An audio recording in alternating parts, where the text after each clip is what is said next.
Dans l'assemblée des saints, assoiffé je me tiens, que ton onction descende sur moi.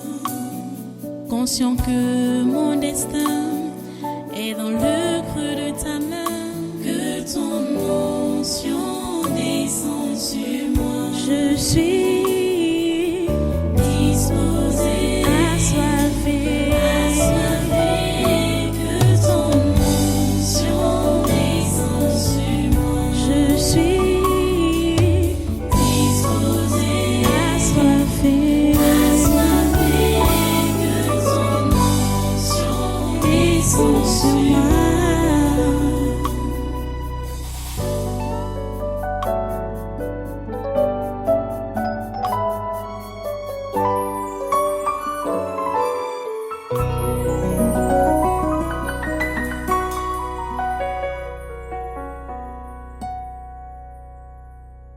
Alléluia. Reste debout et prends ta Bible. Prends ta Bible. Parle avec moi dans le livre des Proverbes. Encore. C'est mieux qu'on introduise toujours avec le verset 6 de Proverbe 22. Proverbe 22, verset 6. Merci Seigneur pour tout ce que tu fais.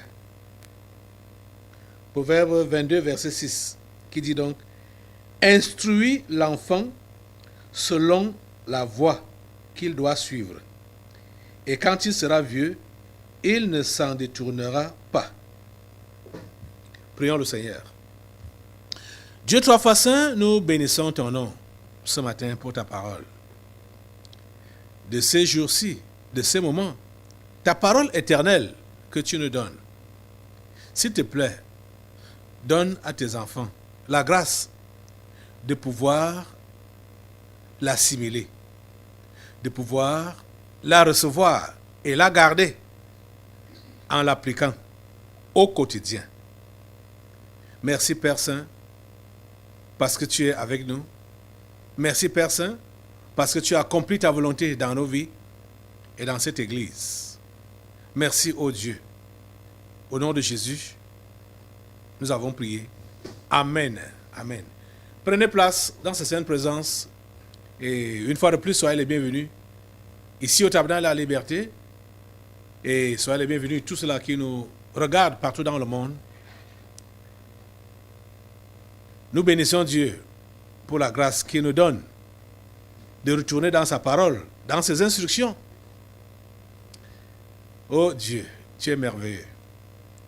Instruis l'enfant selon la voie qu'il doit suivre. Quand il sera vieux, il ne s'en détournera pas. J'étais en train de vous dire hier que j'ai souvent été choqué. J'étais souvent choqué de constater que certains parents, apparemment chrétiens et zélés, mais ayant des enfants délinquants, les grands enfants délinquants. Pourtant, plusieurs de ces enfants sont nés à l'église quand leur père quand ils étaient encore, ils sont nés à l'église, mais les parents les ont négligés. Les parents les ont négligés, comme on voyait hier là, et comme on voit même ici. Vous le savez, l'indulgence que vous avez vis-à-vis de vos enfants. Comment vous n'êtes pas rigoureux avec, vos préoccupations pour vos enfants, ce n'est que pour les choses de cette terre. Ce n'est pas pour les choses éternelles, ce n'est pas pour les choses de Dieu. Donc, vous vous souciez pour eux rien que pour la réussite selon le monde.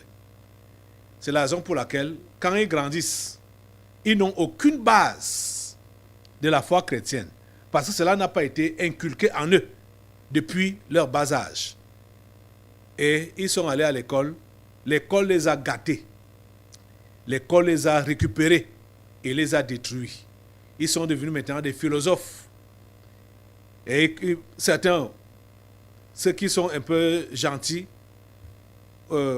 continuent ou alimentent la religion. Ils fonctionnent dans la religion. Et ceux qui sont bruts ne se cachent même pas pour dévoiler leur appartenance au monde. C'est bizarre. Pourquoi cela? C'est parce que les parents ont échoué à leur mission qui nous est confiée ici, là, d'instruire les enfants selon la voie qu'ils doivent suivre. Quand ils sont encore petits, de façon quand ils seront vieux, ils ne vont pas se détourner. Les amis, je veux que vous le compreniez très bien. L'éducation ou l'école sur laquelle vous êtes concentrés là, parce que pour plusieurs, c'est ça qui fait l'espoir pour leurs enfants, pour demain.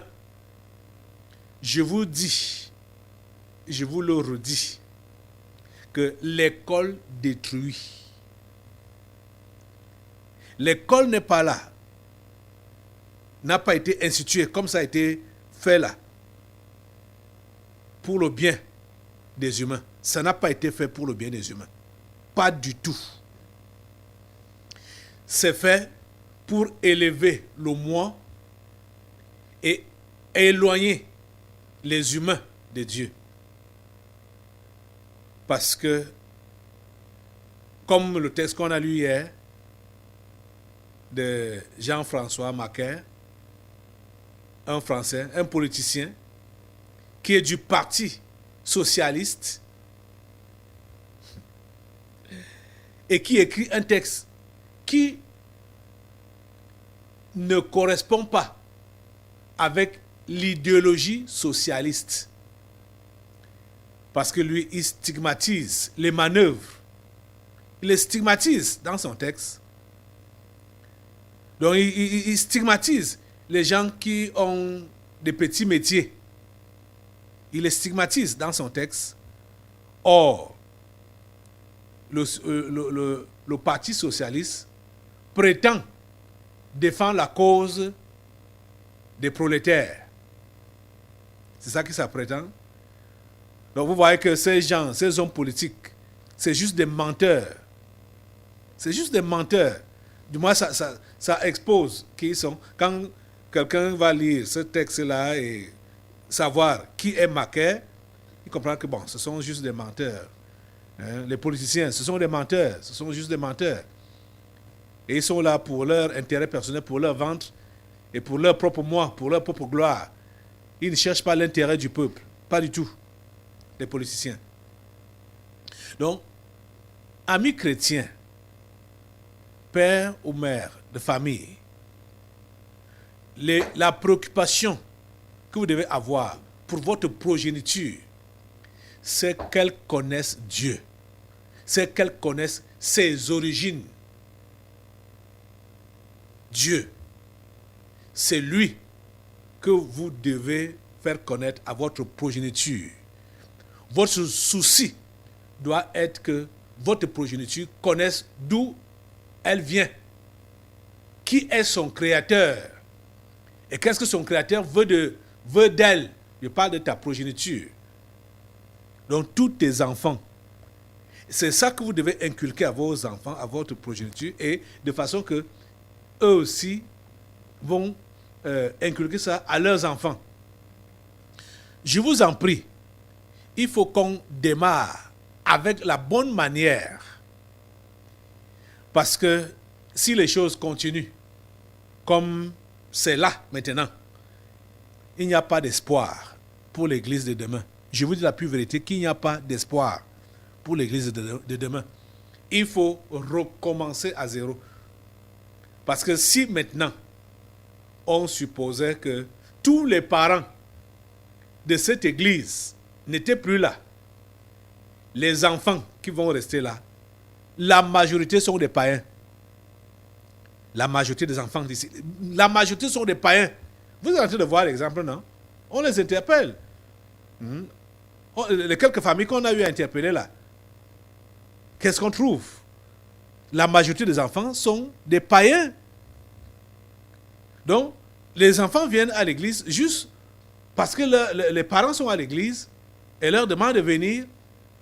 Et qui est à l'origine du fait que les enfants soient païens, ce sont les parents. Ce sont les parents qui sont à l'origine. Ce sont les parents qui sont la cause. Parce que la façon d'éduquer leurs enfants dans la chrétienté n'est pas normale. Beaucoup de tolérance, beaucoup d'indulgence, beaucoup de légèreté et beaucoup de mondanité. Beaucoup de mondanité. On parle de ceux de la diaspora. Que ceux de là-bas, là, les enfants suivent le train de ce qui se passe dans la société où ils sont là-bas. Les enfants doivent être éduqués dans la chose de Dieu. Et ça doit commencer dès le bas. Dès qu'ils sont même dans le ventre là, la mère doit commencer à leur parler, à leur inculquer les notions de la foi, de la prière, de la lecture biblique dans le ventre.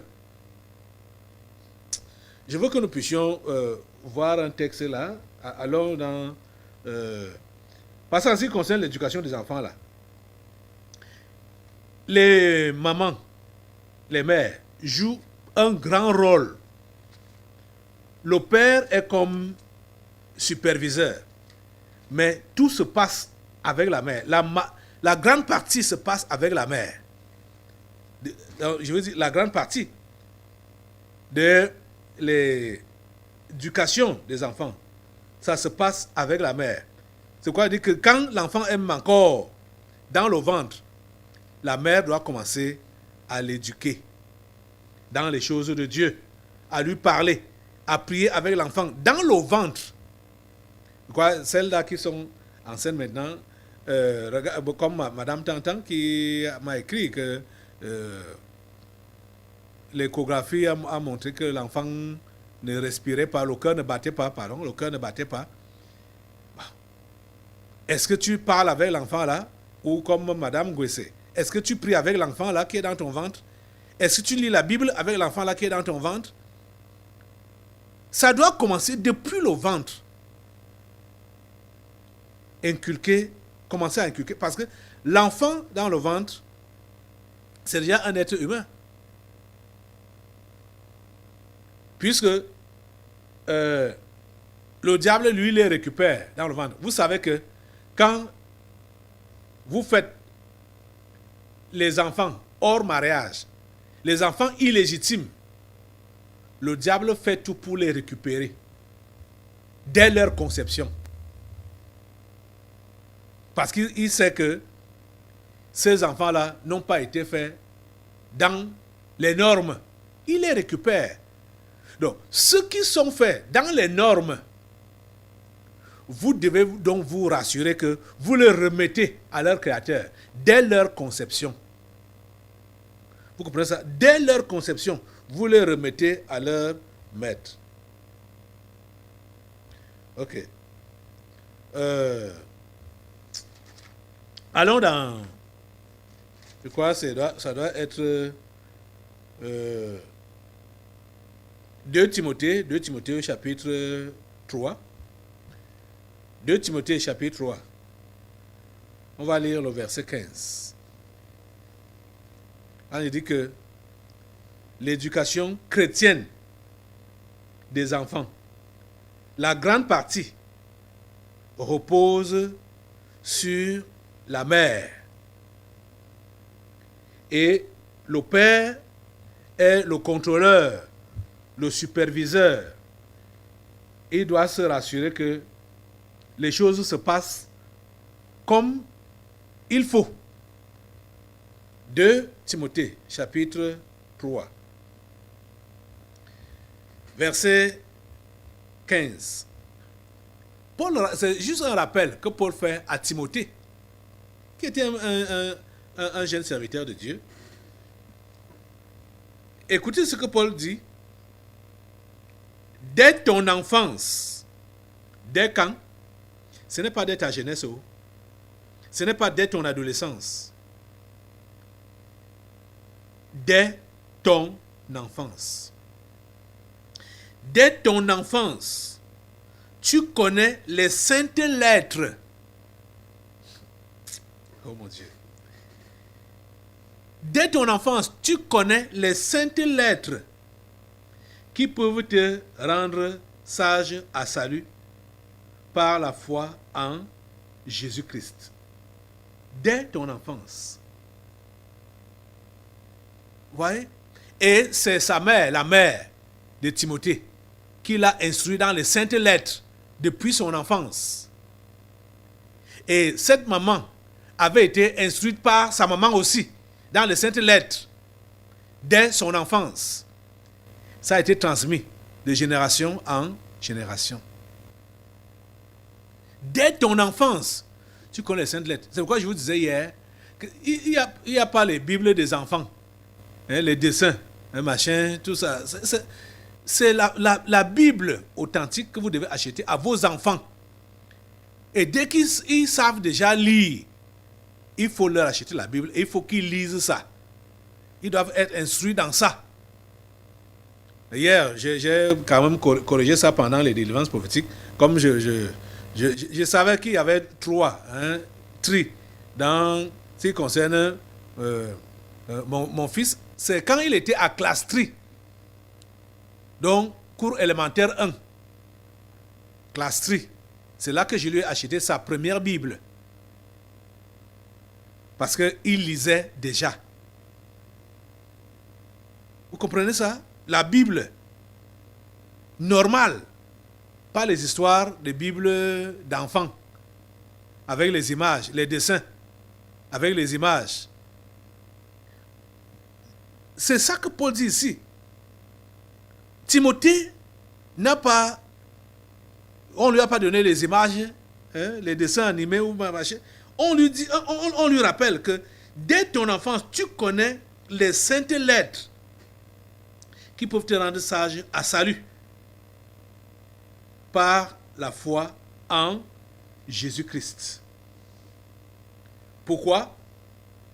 Verset 16, parce que toute écriture est inspirée de Dieu et utile pour enseigner, pour convaincre, pour corriger, pour instruire dans la justice, afin que l'homme de Dieu soit accompli et propre à toute bonne œuvre.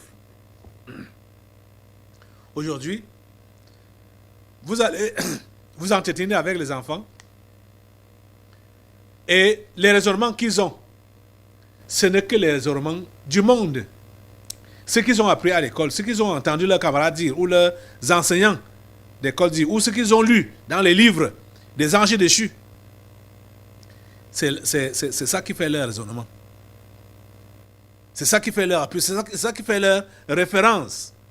Les enfants chrétiens, ils n'ont pas la référence des choses de Dieu. Ils n'ont pas la référence de la Bible. Pourtant, c'est ça, ça devrait être la Bible qui est leur référence. Toute écriture est inspirée de Dieu et utile pour enseigner,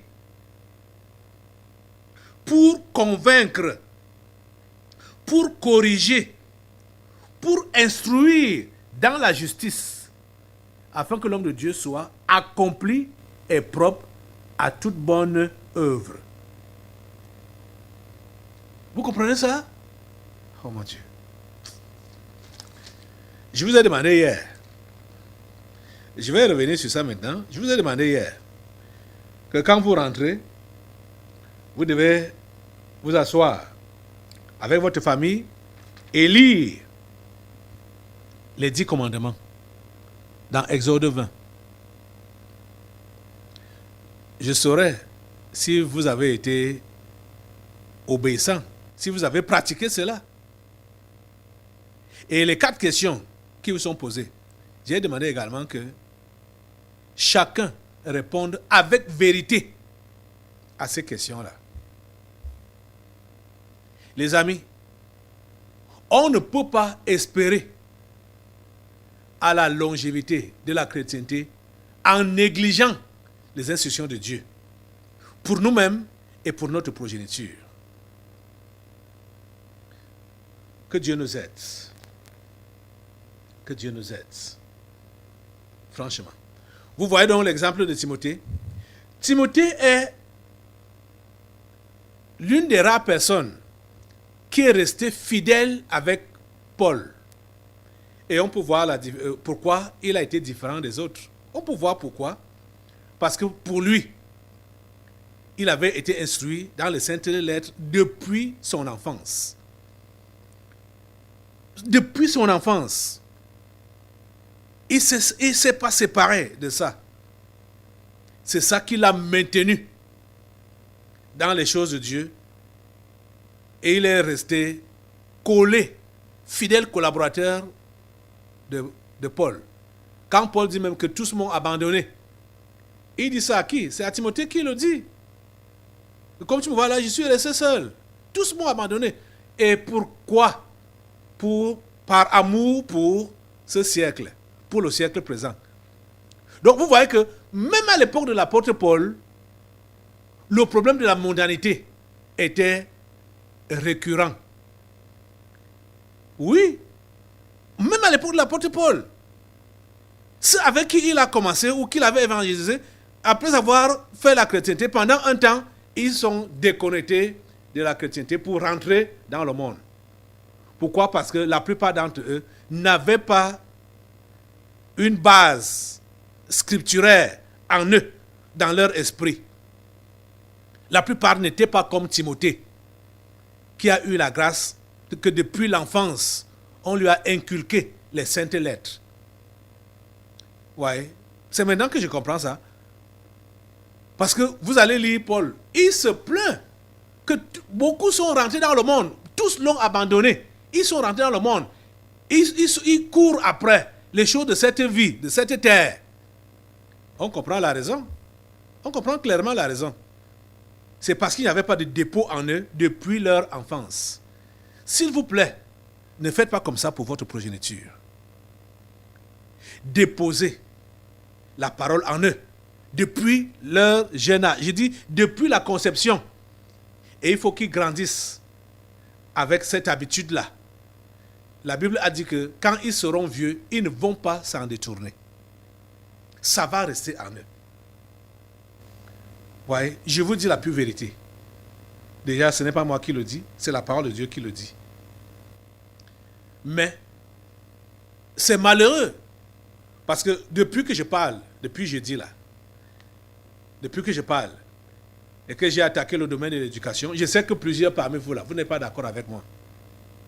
Vous n'êtes pas d'accord avec moi. Mais c'est à tort que vous n'êtes pas d'accord avec moi.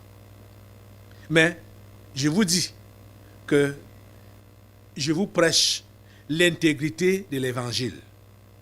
Je vous prêche l'intégrité de la parole de Dieu.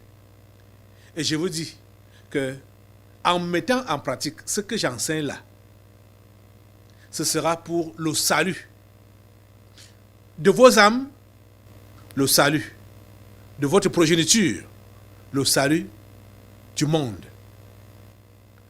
Parce que à l'heure actuelle, je vous dis la pure vérité, qu'il n'y a pas d'espoir. Si tous les parents de cette église, de cette assemblée, disparaissent maintenant, ne sont plus là,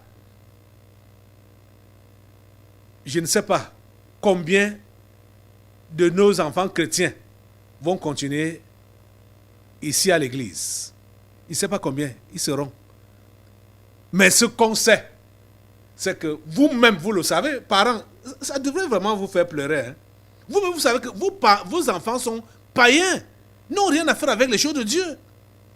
Malgré le fait que certains sont même nés ici.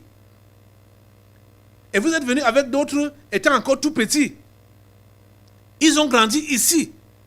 Mais ils sont païens. Ils sont païens. C'est avec les larmes au cœur, aux yeux que je dis ça. Il faut que quelque chose se passe. Il faut que quelque chose se passe.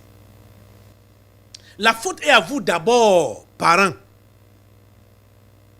La faute est à vous, parents. L'indulgence, l'irresponsabilité, la négligence, la mondanité. Ce qui vous anime, c'est ça que vous êtes en train de transmettre à votre progéniture, à vos enfants. C'est ce qui vous anime. C'est ça que vous leur transmettez. Vous, prenez à la légère les choses de Dieu. Dieu n'a pas la première place dans votre cœur, dans vos activités, dans votre maison. Il n'a pas la première place. Vos premiers soucis, c'est la réussite sur cette terre, la réussite à l'école, la recherche des bons emplois, la recherche du mariage, la recherche de l'élévation, la situation sociale. C'est ça qui vous préoccupe. Pour vos enfants, c'est ça qui vous préoccupe. Rien que ça. Les amis, vous tapez à côté, vous faites du tort, non seulement à vous-même, mais vous faites également du tort à ces enfants. Et je peux vous dire la pure vérité, qu'ils descendent en enfer, leur sang vous sera redemandé. Comme la plupart d'entre vous là, vous avez été irresponsables. Vous avez été irresponsables. C'est pour cela que les enfants n'ont pas pu se convertir. Ils ne sont pas intéressés à la chose de Dieu. À cause de vous, parents. Vous devez vraiment vous repentir. Et vous devez vous racheter. Il faut vous racheter. Il faut faire quelque chose. L'heure est grave, hein? L'heure est vraiment grave. Beaucoup. Je ne sais pas comment vous n'arrivez même pas à réfléchir. Le Cameroun a combien de millions d'individus? Combien travaillent à la fonction publique? Combien travaillent à la fonction publique? Bon, si j'avais, avant de venir ici, là, on pouvait taper pour voir le nombre de fonctionnaires au Cameroun. On connaît le nombre. Vous voyez? Mais ils sont minimes. Ceux qui travaillent à la fonction publique, ils sont minimes. Hein? Ils sont minimes. Ils sont peu nombreux. Mais vous autres, vous êtes seulement en train de miser que votre enfant sera fonctionnaire. Et anti. Votre enfant sera fonctionnaire. Il doit avoir un poste, il doit être responsable. Donc, gagner beaucoup d'argent, relever la famille. Sans savoir que la majorité des gens qui peuplent le Cameroun ne sont pas des fonctionnaires. Ils ne sont pas des fonctionnaires. Vous voyez? Et pourtant, la plupart ont étudié. La plupart ont fait l'école. Les parents les encourageaient à faire l'école pour avoir une place dans la société. Mais la réalité a montré que ce n'est pas tout le monde qui a fait l'école qui trouve une place à la fonction publique ou dans la société. Ils se sont lancés dans d'autres activités qu'ils n'ont pas commencé à apprendre dès leur jeunesse. Ils se retrouvent dedans. Et on voit que certains ont même percé dans ce qu'ils ont entrepris en dehors de l'école normale. Vous voyez? Donc, ça veut dire qu'ils étaient talentueux ailleurs, mais on les a mal orientés pour leur faire comprendre que c'est les connaissances livresques qu'ils devaient avoir pour se tailler une place dans la société. Réfléchissez-y. Réfléchissez. Je ne dis rien d'exagéré. Je ne dis rien d'exagéré. Je veux juste que ça puisse commencer par vous, chrétiens, de montrer à la société que c'est Dieu qui instruit, que ce n'est pas l'école et que c'est Dieu qui positionne. Ce n'est pas l'école, forcément. Il y a une chose qu'il faut savoir. Timothée, dont on parle ici, là, Paul n'a pas dit dans quel institut ou quelle université il a eu à apprendre, là où il a fait son école ordinaire. Mais il savait lire et il savait écrire. Il y a une chose qu'il faut donc savoir. Ce dont on a besoin, c'est savoir lire et écrire. Et n'importe qui peut savoir lire et écrire sans forcément lire, écrire et compter, sans forcément suivre le cursus réglementé par l'école ou par l'éducation. C'est un perd-temps, ce cursus-là. C'est un perd-temps. Je ne cesse de dire ça à mes enfants, que l'école que vous faites là, ce qu'on vous fait là, on vous perd le temps. Parce que c'est des choses, des apprentissages qui pouvaient être faits en un temps record. Mais on va vous dire bac plus 5, bac plus 7, bac plus machin, juste pour vous donner des grosses têtes. Que vous ayez des grosses têtes, que j'ai fait de longues études. Bac plus tant d'années, bac plus tant d'années. Hein? Ingénieur, professeur, machin. C'est pour la grosse tête. C'est pour la grosse tête. Ça ne sert à rien. Tout ça, ça ne sert à rien. Je vous dis la plus vérité que ça ne sert à rien. Vous pouvez être ingénieur sans avoir fait l'école d'ingénierie. Vous comprenez ça? Donc, si vous pouvez savoir lire, écrire, compter, on n'a pas besoin de faire de longues études pour savoir lire et écrire. Et pour comprendre même les textes, ce n'est pas parce qu'on a tellement étudié. L'intelligence là, c'est Dieu qui donne. C'est Dieu qui donne. La sagesse, c'est Dieu qui donne. Et comprenez encore bien qu'on dit que le commencement, la crainte de l'Éternel est le commencement de la sagesse.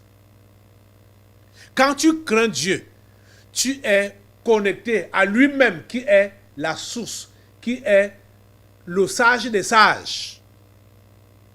Donc il n'y a rien dont tu pourras avoir besoin qui va t'échapper, alors que tu es connecté à la source de la sagesse même. Je voudrais que nous puissions prendre quelques exemples dans la Bible. Bon, on va prendre un exemple. Oui, allons dans Exode au chapitre 31. Exode chapitre 31. À partir d'Exode chapitre 25, Dieu avait demandé à Moïse de fabriquer le tabernacle, de coudre. Il y a Exode chapitre. Allons-y là. Vous irez lire ça à la maison. Quand on va partir d'ici là. Ok. À partir des ordres 25 donc, Dieu donne donc les ordres pour la construction du tabernacle. Exode 25, Exode 26, jusqu'à Exode 30. Ce sont les instructions que Dieu donne à Moïse par rapport à la construction du tabernacle, par rapport à la construction de l'autel des holocaustes, du parvis, par rapport aux vêtements des prêtres, dont Aaron et ses fils, les vêtements qu'ils devaient porter. Dieu a donné toutes ces instructions-là à Moïse. Dans ces passages donc, que je vous donne, et dans Exode 25, allons d'abord dans Exode 25, verset 40, notez ce que Dieu lui dit là. Dieu dit à Moïse, vous êtes là, Exode 25, verset 40. Dieu lui dit, regarde et fais d'après le modèle qui t'est montré sur la montagne. Regarde et fais d'après le modèle qui t'est montré sur la montagne. Donc, tout ce que Moïse devait faire, Dieu lui avait montré le modèle, donc la maquette. Et Moïse devait venir expliquer ça à d'autres personnes qui étaient déjà préparées par Dieu à l'avance. Dieu lui précise que regarde et fais selon le modèle que je t'ai montré. Dans l'assemblée des saints, assoiffé je me tiens, que ton onction descende sur moi. conscient que mon destin